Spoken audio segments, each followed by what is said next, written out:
The agents did exactly what you would hope agents would never do. They expressed concern about whether Hillary Clinton, if she was elected president, would take revenge against the FBI for the crime of investigating her. In exchange, from February of 2016, Agent Page told Agent Strzok, quote, "One more thing. She might be our next president. The last thing you need, us going in there loaded for bear. You think she's going to remember or care that it was more DOJ than the FBI?" Strzok told Page that he agreed. In other words, political concerns were at top of mind as they investigated this politician, Hillary Clinton. Congressman Trey Gowdy of South Carolina chairs the Oversight Committee in the House. He's a member of the Intelligence Committee, and he joins us to react. Congressman, thanks for coming on. Sir. Are we reading too deeply into the exchange we just put on the screen, do you think? Well, I don't think so, because you read that one in isolation. If you read all the text, it's clear that they did not want her charged. They wanted her to be the president of the United States. They really, really didn't want Donald Trump to be the president of the United States. And they concede throughout these texts that they did things differently in this investigation from any other investigation that they were part of. So what I don't understand is, even if you're watching this at home and you think, well, I wanted Hillary to win too, and I don't like Donald Trump too, shouldn't you be a little concerned, maybe actually terrified, that FBI agents conducting a criminal investigation into a politician were worried about the political elements of the investigation? That's not supposed to happen, is it? Well, you may remember, as I do, Jim Comey telling us that the FBI doesn't give a whit about politics. He loved to tell us how apolitical the Bureau was. And here we have these texts. Of course, our friends on the left say, well, these are texts between two lovers. Yeah, that's right. You're much more likely to tell the truth when you don't think anybody else is watching. This, I think, is the unvarnished truth of how they viewed both her, him, and the investigation, and how they wanted it to turn out. Keep in mind, Tucker, all of this is done before she was ever interviewed. So the fix was in, unfortunately, before they even interviewed the target of the investigation. What does it tell you about what they thought of Hillary Clinton? They believed if she became president, she would punish our chief law enforcement agency for investigating her. What does that say about their view of her or their understanding of her? It's either that, or I think another reasonable construction could be that she would reward the DOJ, thinking it was more DOJ lawyers that concluded she should not be charged as opposed to the FBI. And that's actually how I read it, that she would give more credit to the Department of Justice. You know, keep in mind, reading these texts, it doesn't appear that anyone wanted her charged before they even knew what she was going to say. I read that to be, they were concerned DOJ would get the credit for taking care of her more than the Bureau would. You've taken an enormous amount of abuse, as have your colleagues on the Intelligence Committee, as has this channel, for daring to report this news as if asking questions about the behavior of law enforcement officials is unpatriotic. How do you respond to that? Tucker, there's no one in Congress that has more respect for law enforcement. I spent 18 years working with them, and it's the best 18 years of my professional life, and always will be. I love law enforcement, which is why these texts break my heart. Bias is insidious. Bias is the one thing in a courtroom, Tucker, the judge will give you the broadest leeway, because it infects and instructs every decision you make when you are biased for or against someone. Right. So when I see manifest bias, think back to other important cases in our country's history. I mean, Mark Furman got in trouble not so much for working the crime scene, but because of racial epithets that he had uttered earlier in his career. That's right. That's how seriously we take bias. I don't know why the left can't concede in this case that these two agents should never have been part of investigating her case. Well, you would think that Democrats, at some point, it would occur to them that maybe most FBI agents aren't liberal. They're probably conservative. I'd be willing to bet money on that. So if you allow the FBI to let their agents make decisions on the basis of their political beliefs, maybe that's going to hurt Democrats at some point. Maybe all of us have a real interest in clean and ethical government, but they don't seem to have an interest in that right now. Why? I don't know. I don't like bias. I don't like political bias manifesting itself in an embezzlement case. I don't like it in a bank robbery case. this was a incredibly politically charged case, as was and is the Russia investigation. So politics and political bias is even more important in a case like this. I don't know why the left is straining to minimize the manifest bias that was exhibited by these agents. I don't get it. I'm sorry to say this, you got some totally unprincipled people up there with you. I'm sorry about that. Congressman, thank you. Yes, sir. Thank you. One of Congressman Gowdy's colleagues on the House Intelligence Committee is Democrat Adam Schiff of California. We've had a long-running dispute with the congressman on the matter of Russia. That began when he accused us of being agents of Vladimir Putin. You're on the Intel Committee. Let me just ask you one final question. Can you look right into the camera and say, I know for a fact the government of Vladimir Putin was behind the hacks of John Podesta's email? Absolutely. The government of Vladimir Putin was behind the hacks of our institution and the dumping of information. Of John Podesta's email. Not only in the United States, but also in Europe. Okay, you're not, you know what, you're dodging. And Tucker, no, look and say, I know they did. John Podesta's emails, they hacked those. And I think that Ronald Reagan will be rolling over his grave. You're carrying water for the Kremlin. I'm not carrying water for the, you're a sitting member of Congress on the Intel Committee, and you can't say they hacked. You're going to have to move your show to RT Russian television, because you know what? This That's is perfect. Just so this is perfectly beneath your placed. office, because it's so dumb and you're being duplicitous. I'm asking you, did they hack Podesta's emails? And you can't say it. Look into the camera and say they hacked John Podesta's emails. We know for a fact that Putin's government did that. You can't, and you know you can't, and you're hiding behind weasel words. That guy's a liar and a demagogue, in case you didn't notice. Bill McGurn is a columnist at the Wall Street Journal. He just wrote a piece asking why Congressman Schiff seems so uninterested in whether the infamous Trump dossier is true. Are the facts in there? Are they right? Mr. McGurn joins us tonight. Bill, thanks for coming on. Thanks, Tucker. So, obviously, I'm annoyed by Adam Schiff because, in the face of a sincere question, he accused me of being a Kremlin agent and, in effect, unpatriotic. You have, I think, a little emotional distance from this. Tell us your concerns about his behavior as a member of the Intel Committee. Well, at a basic level, the Intelligence Committee is an oversight committee, right? And oversight committees are charged with getting information, keeping tabs on the government. This man just seems determined not to get information, and certainly not to get it to the American people. You know, when the Republicans put together their memo outlining some of the information they found from the FISA application and so forth, you know, he was asked on CNN, shouldn't the American people see this? And he opted for the Nathan Jessup response in A Few Good Men. You can't handle the truth. I mean, he doesn't trust the American people. I think, you know, the bias should be toward disclosure. I think there are legitimate things that should not be disclosed. But, you know, we make unclassified summaries of classified information all the time. And remember, he fought the subpoenas of justice. He fought the subpoenas for the FBI. He fought the subpoena for Fusion that eventually led to the news that the Hillary campaign had funded the Steele dossier.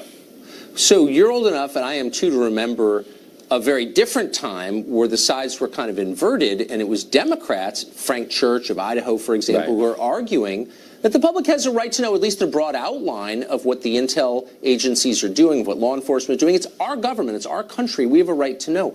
Democrats used to say that all the time. I agreed with them. When did they stop saying that, and why? I don't know. I mean, look, to me, there are two big issues. I want to know whether people on the Trump campaign colluded with Russia to affect the election, right? That's something I want to know. I also want to know if people at Justice and the FBI, our two premier law enforcement agencies, put their fingers on the scales for political reasons. Remember, both candidates were under investigation of some sort by the FBI. It's extraordinary. And the most important thing is not prosecutions, it's finding out the truth. And we have a whole lot of people. I mean, when this memo was produced and it came out, you know, it had the hashtag release the memo.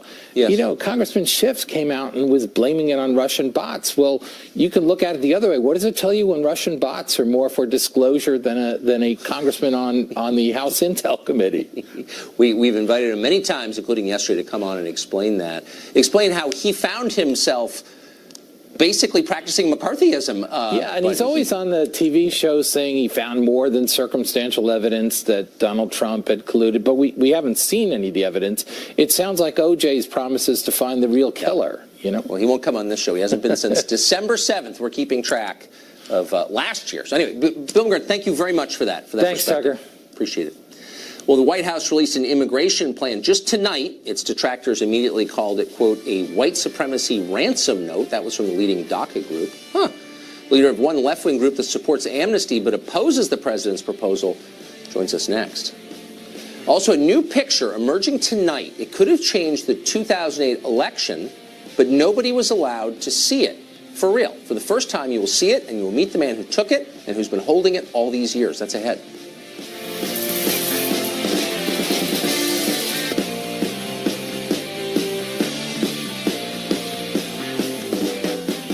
The White House released an immigration proposal tonight. It would trade amnesty for about 2 million people who came to this country illegally in exchange for new border security measures, changes to chain migration, and an end to the diversity visa lottery.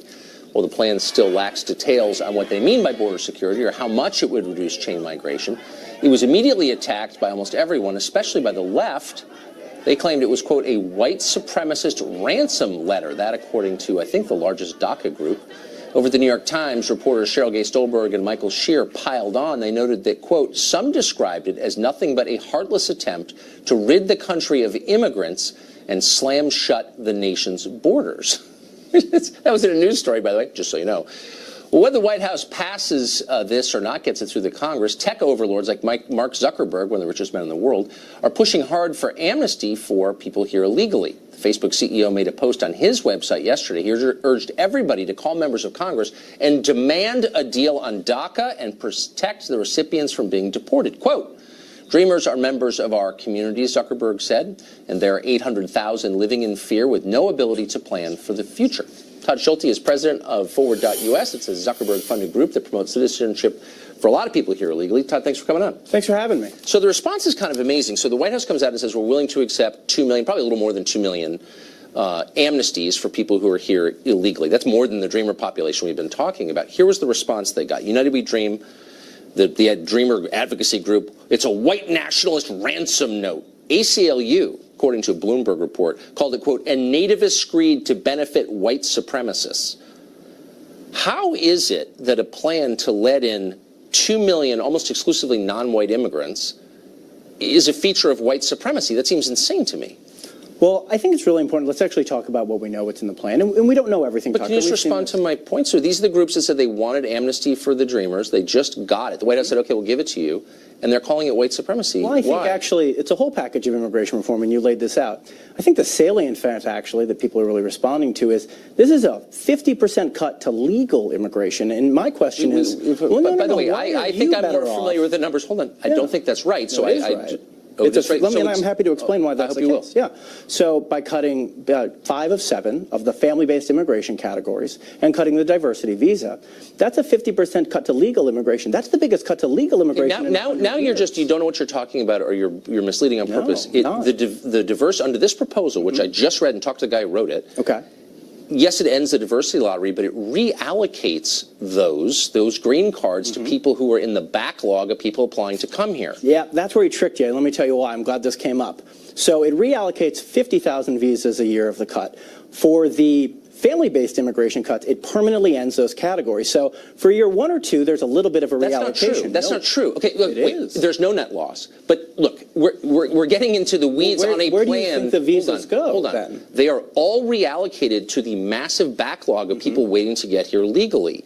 But you're kind of missing the point and dodging my question. I think that is the point. But no, go ahead. The point is, this is a plan that gives amnesty to more people than we thought the DACA representatives were asking for, and they're calling it white supremacy. Do you think that's a fair criticism? Is this a feature of white supremacy? No, and I think we should talk about the policy here, and I don't want to respond to other people's words, but this is a path forward by the White House. And look, I think what they acknowledge is what 87% of Americans believe, which is Dreamers should be protected by Congress. They should be able to earn citizenship. And the DACA population is about 800,000 people. That's what it just gave, isn't it? Or that's what they're saying they're willing to do? But this is the point. You talked about this. You call it chain migration. People call it the family-based immigration system.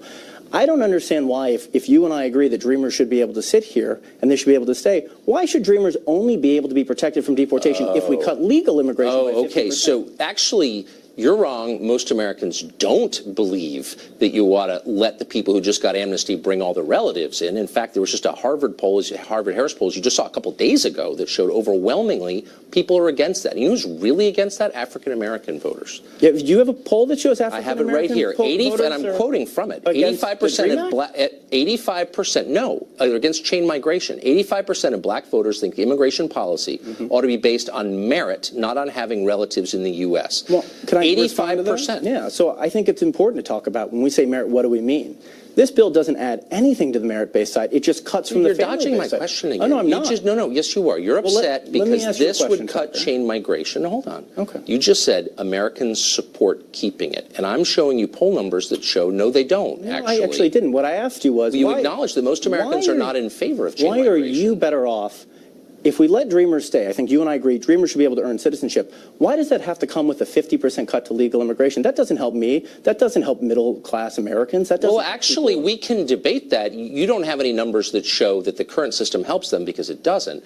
But you're missing the point, which is Americans don't want a system that lets people in purely because they're related to someone who lives here already. That's called chain migration. They don't want that. They overwhelmingly don't want that, but you and your tech overlords are pushing it. And my point is, won't you just acknowledge that the public doesn't want it? That's all I'm saying. Well, no, I don't think that's what the public wants. Here's really? 85% of black voters say they don't want it. The majority of Hispanic voters as well. 81% of all voters don't want it. So the ads that run between commercials, when the one that they show an immigrant comes in and they do this and that and all of a sudden. I don't see the ads. Okay, but well, they're paying, they're good. They're very misleading, though. We should be really clear. You talked about Dreamers who go through this process.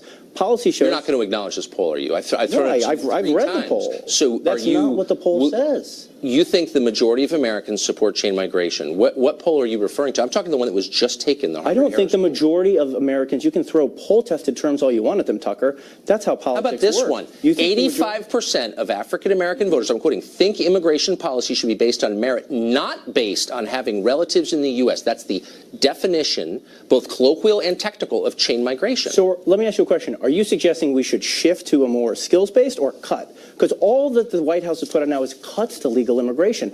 I think we should only let people in who benefit America, and we should do it on a case-by-case basis. That's my view. So just so we're clear, when you say that, the government should be in the business of approving every immigrant one by one. 100%. Are you joking? It's our country, of course, in the way that Harvard, where your boss went, screens its applicants. That's my view, but... Well, that seems like a conservative approach to tell businesses. Conservative. The Department of Labor's got a stamp. I don't care what businesses think. I live here, and so do my kids. I want the best people to come. That's it. Me too. I think we can agree on that. Thank you for that. Thanks, Tucker. Last week, we welcomed Chicago Alderman George Cardenas onto the program to discuss whether Chicago really ought to be a sanctuary city when it has, to put it mildly, a few other issues. We had a spirited exchange. Do you think that you have an obligation to represent American citizens first, above people who are here illegally? I represent my citizens very well, thank you, Tucker. Everyone that comes through that door. Okay, so you weren't willing to answer that loves the service. Let's try a second one. Well, because they have to be blue-eyed and blonde to be able to say, okay, you're American. I mean, what a loathsome little demagogue you are to say something like that. No, I'm saying, I mean, how do you want me to ask? Little demagogue you are. So I lost my temper, but he pushed me.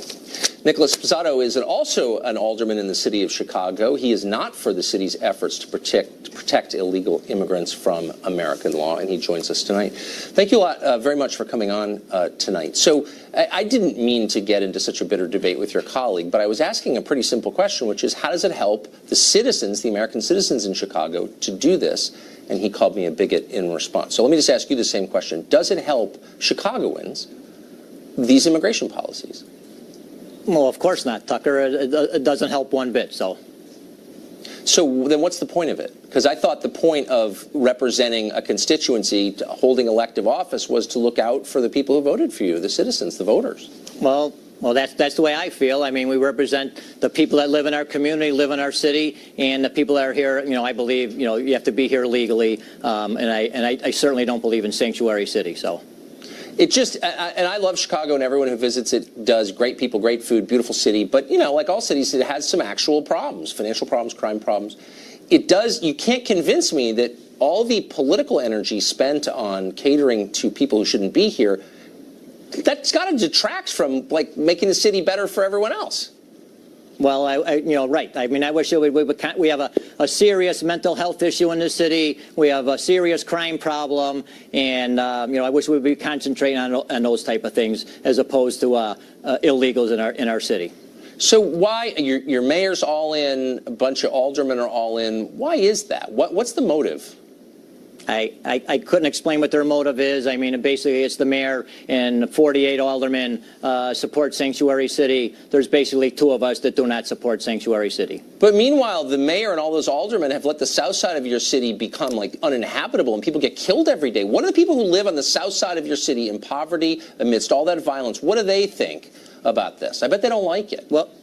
Well, you'd have to get one of my colleagues from the south side on, or the west side one day, Tucker. But I'm not sure how they feel about it. I know it really bothers me, and I think our money could be a little bit better spent. And if we stick with our Sanctuary City policies, we could be losing $1 billion of federal funds. So I'm very concerned about that. And you can't afford it, Mr. Alban. Thanks a lot for coming on. Thanks for what you do for your great city. Thanks, Tucker. Well, more than 1,000 private jets have landed in Davos, Switzerland to discuss how they can make you pay for global warming. Irony alert in the background. Mark Stein is here to assess it. Well, the World Economic Forum in Davos, Switzerland is going on as we speak. You weren't invited. President Trump's Air Force One is one of the biggest planes there, but more than 1,000 private jets have also showed up for the event, spewing vast amounts of carbon into the atmosphere. Despite this, global warming is, of course, a big topic in Davos, as it always is when rich people gather. Many attendees, including Al Gore, are claiming we need drastic worldwide action to save the planet. They want to ban cars, commercial air travel, meat, all to offset their private jet use. Mark Stein has been watching carefully. He's an author and columnist and a friend of the show. He joins us now to assess. So I kind of like how this works. I fly in my private plane. You have to stop eating hamburgers and walk, and that kind of balances out.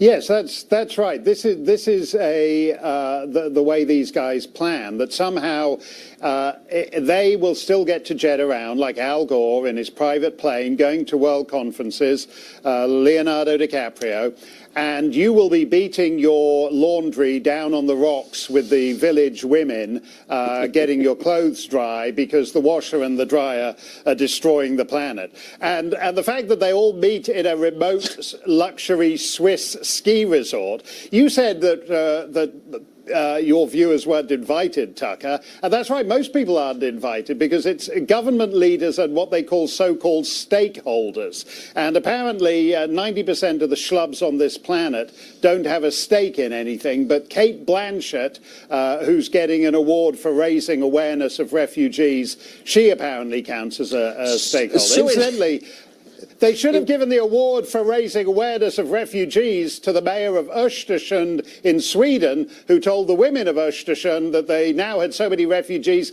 it wasn't safe for the ladies to go out at night. That's who I'd have given the. I don't think we need Kate Blanchett to raise awareness of refugees. And that's their problem. So you have at Davos right now the leaders of the world's largest democracies, the economic leaders, the political leaders.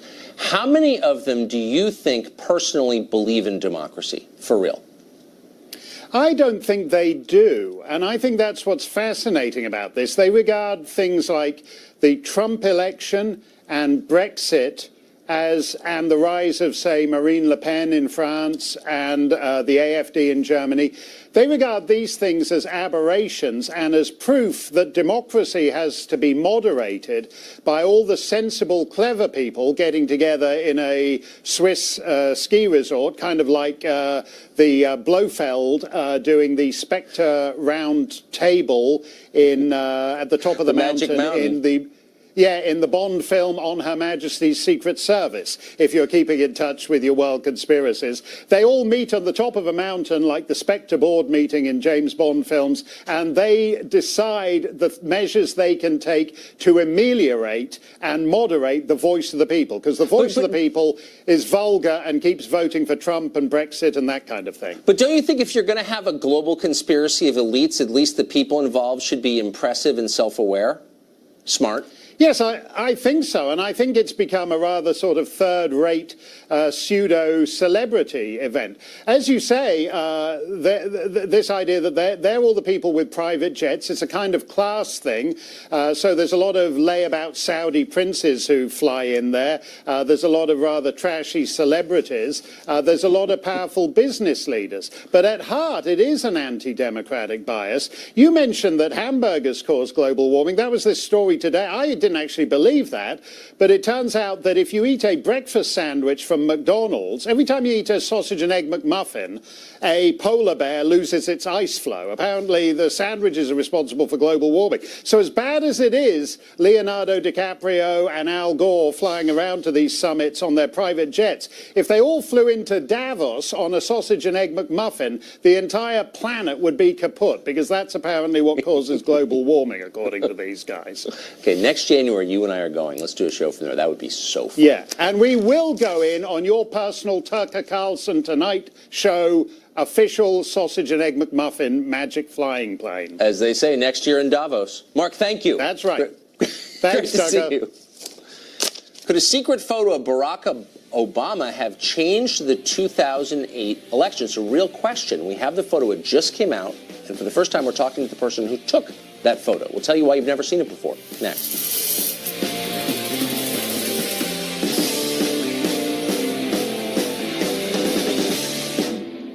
A photo of Barack Obama with the Nation of Islam leader Louis Farrakhan was not released until now because some believed it would have, quote, made a difference to the former president's political career.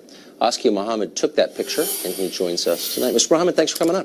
Thank you for having me. So we just showed on the screen the photograph of former President Barack Obama before he was president with Louis Farrakhan. You took that picture. Where was it? It was in the Congressional Black Caucus meeting room. Actually, I was looking at the picture, and if you look very, very closely, you can see on some of the people, they have a sticker that says HC9, which is one of those caucus rooms in the basement of the Capitol where meetings are held, and that's where it was taking place. So why have we never seen this picture before? Well, a couple of things. I was sort of honor bound.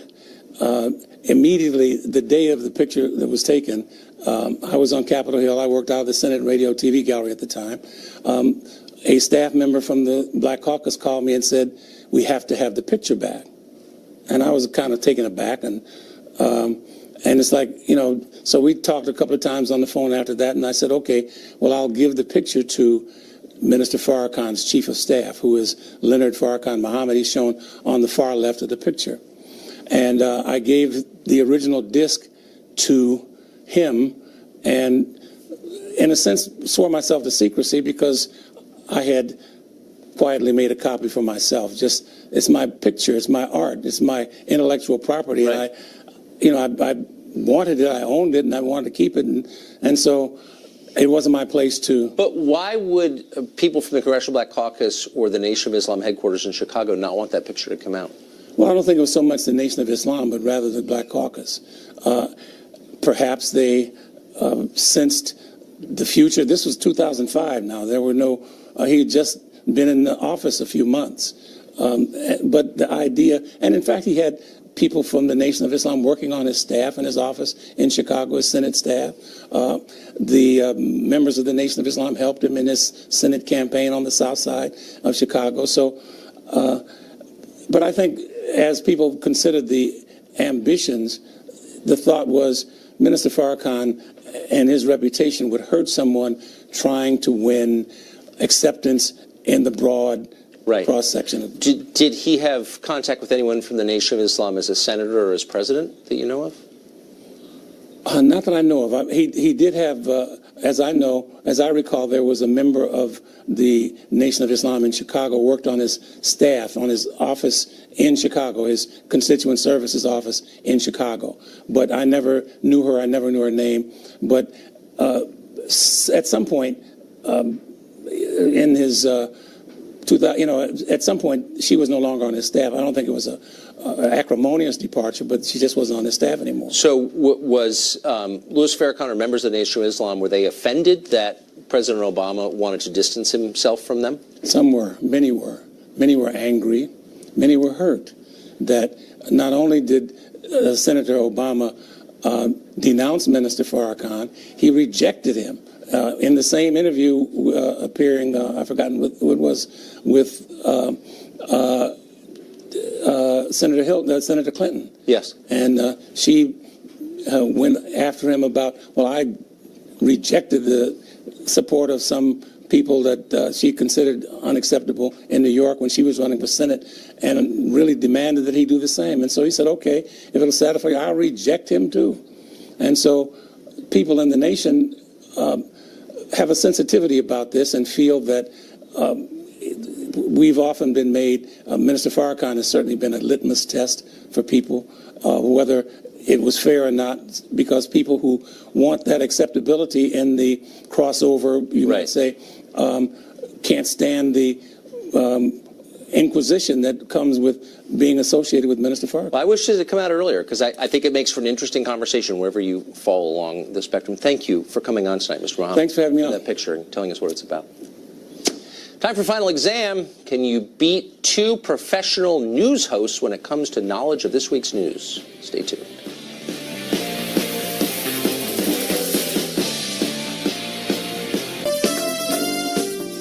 Time now for final exam, where we find out for certain which of two Fox News professionals has been paying more attention at work and who's been playing video games. Our defending champion this week, Carly Shimkus, a reporter for Fox News Headlines 24/7. She's being challenged by Fox correspondent Peter Doocy, a veteran of that seat, with mixed results. But we're glad to have both of you back. Yes. If I lose, don't tell my bosses that I wasn't paying attention. Yeah, and playing video games. They may find out. Okay, you know the rules. I'm going to tell you anyway. Hands on buzzers. I ask the questions. The first one to buzz in gets to answer. You have to finish. You have to wait until I finish asking the question in order to buzz in. Each correct answer is worth a point. A wrong answer subtracts a point from your total. Best of 5 wins. Are you ready? Ready. Okay, great.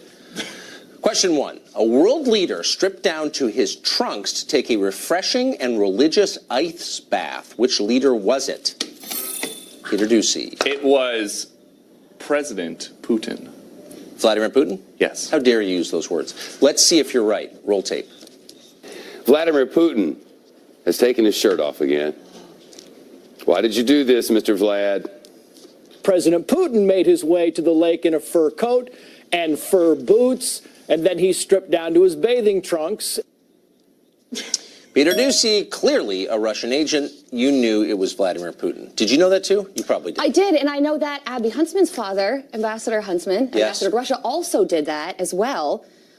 So half-point situation. No. Again? Unfortunately, you know, I'd love to, but the judges are saying, no, we're going to have to stick to the rules. Darn it. Despite He's got some our reflexes desire. on I know him. he does. He's fast. I've been practicing.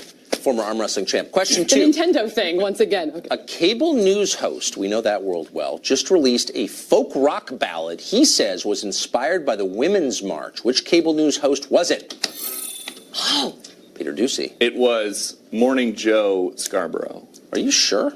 I've never seen the show. Not my pick. I think it's Brian Kilmeade for the record, but whatever. We're going to find out on the tape. It's like when your boss comes in wearing an ugly shirt. You don't want to be the one telling him it sucks. A better example, when you're one of your most pompous talents, Joe Scarborough, thinks he's a pop star. You may get the chance to stand against a column of tanks. What this president is doing is just so wrong. Holding up your hand. He's like 10 times worse than Nickelback.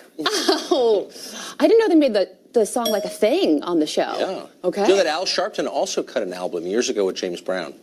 Little known fact. Okay. I have it. Yeah, it's not bad. Oh.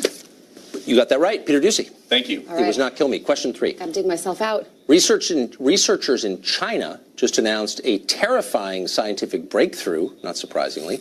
They say they've successfully cloned which animal? Carly. A monkey. A monkey. I actually don't know the answer, so we're going to roll tape and find out if it's a monkey. And Game of Clones. A major breakthrough as Chinese scientists clone monkeys for the first time ever, inching one step closer to human cloning. As a big Curious George fan, I'm very disappointed. And can we point out, those are two of the cutest monkeys we've ever seen. No, that's not going to end well. The Chinese clone monkeys. 30 years from now, this will be seen as a turning point. Maybe. Well, yeah. In the history of the species. Question 4. Prior to last Sunday's big football game, police in Philadelphia used which food product on telephone poles to keep Wild Eagles fans from climbing them? Carly. Crisco. That's disgusting. I don't believe you. Oh, let's go to the tape. There you go. The cops in Philly actually greased the poles with Crisco to try to keep people from climbing them after the game. That is a real thing that happened. It didn't really work. For safety. The Crisco cops, as they call them. Crisco cops. It's really that, and then it rains, and then there's just Crisco all over the sidewalk in Philly. It's delicious and effective. Yeah, you're not low-cal, though. That's right. Okay, so we're in a weird place, so we rarely find ourselves here. We're in sudden death. So each of you has 2 points. Cage match? No. Could be. Okay, sorry. This is the last question. Are you both ready? Yes. Okay, the winner will emerge from this round. A dozen or so camels were disqualified from a major camel beauty pageant in Saudi Arabia, not a minor camel beauty pageant, a major one, after judges discovered the animals had been injected with what? Peter Ducey. HGH? HGH, the human growth hormone. I guess that doesn't make as much Human sense. growth hormone. Camels with a whatever. That would be a very serious advantage for a camel. No, I think the point is they don't want them to look like people. They want them to look even more camel-like. You know but a lot what do about I know? this. We're going to roll the tape and see, is it HGH? The country has camel beauty pageants. But there is, we're sad to tell you, scandal in the world of camel beauty. A dozen animals have been disqualified from a major contest after judges found they had received Botox injections. Botox. Apparently, Botox can deceptively make a camel's head look bigger and its lips droopier. Didn't you just say that you didn't know anything about this? Yeah. Yeah, that was only to see who watches our show. Peter Ducey, brave effort, but Carly Shimkus remains you lose in a her point? throne. Yes. So now, look at that, 2-1, game over. Carly, you win another coveted mouth-breathing mug. This one means even more than And of course, the adulations of our many fans. So congratulations, Peter Ducey. That was a valiant attempt. Thank you. I'm going to just not tell anybody that I did the quiz tonight so that they don't watch it. We can share the mug. Thank you. Mail it back and forth. Defeat. Okay, pay attention to the news each and every week, especially the weird parts, so you can tune in every Thursday to compete against our contestants. There's much more in this show. Stay tuned. I want to bring you up to date on a Fox News alert. The New York Times is reporting tonight that President Trump ordered special counsel Robert Mueller fired last June, but then backed off, and the White House counsel threatened to quit over the order. Some in the White House are saying it's not true. Mueller, of course, is leading the effort to investigate alleged Russian collusion in the election. A quick programming note, as the debate over immigration has risen to the top of the news in recent weeks, a number of figures on the left have denounced this show as racist. It's notable that not a single one of them has offered any evidence to support that slur or even bothered to rebut the arguments that we make every night. They just make loud noises about white supremacy and assume that's an argument. Of course, the rest of the media dutifully repeat that. The latest person to attack our show as immoral is former Weekly Standard editor Bill Kristol. Now, there are an awful lot of ways we could respond to Kristol, a former intellectual who now exists primarily on Twitter, and we considered them. But why? Kristol discredited himself years ago. That's why he no longer has a full-time job. So instead, we thought it might be more edifying to restate what we actually believe about immigration, and you can decide for yourself what you think of it. The point of our immigration policy, the point of all of our policies, is to help Americans. Watching out for our citizens is the only reason we have a government in the first place. If people in other countries enjoy and benefit from what we do, that's great. That's an added bonus, and we welcome that always. But it can never be the main point of what we do. Americans are the main point. That's always true, no matter what the issue is. When the concerns of foreigners take precedence over the needs of Americans, our government is betraying us and has become illegitimate. Of course, that's exactly what's been happening. Voters understand this, and they hate it. That's why they elected Trump. To permanent Washington, election results from last year were a hard slap in the face, a rebuke they could not accept and refuse to learn from. So instead, they decided their own country was irredeemable and its population should be ignored. That's how we wound up with an immigration policy that most Americans do not support, because the people making the policy don't care if you support it or not. Immigration clearly has upsides, and we try to note that. Many immigrants are impressive people, really impressive people, and add greatly to this country. We know a lot of immigrants like that. We also know some who shouldn't be here. Not all immigrants are the same, just like not all college applicants are the same. Some are worth admitting, others are not. Americans get to decide who makes the cut. It's our country, it's our call. That's the main point we're making. Maybe you sincerely believe that importing millions of poor people from around the world will make America richer and more stable, and maybe you're right. But before you do that, before you import them, you should explain exactly how that's going to work. You're not allowed to change America profoundly and forever without showing the rest of us how it's going to make our lives better. That's an honest question, and you can't avoid it forever simply by shrieking racist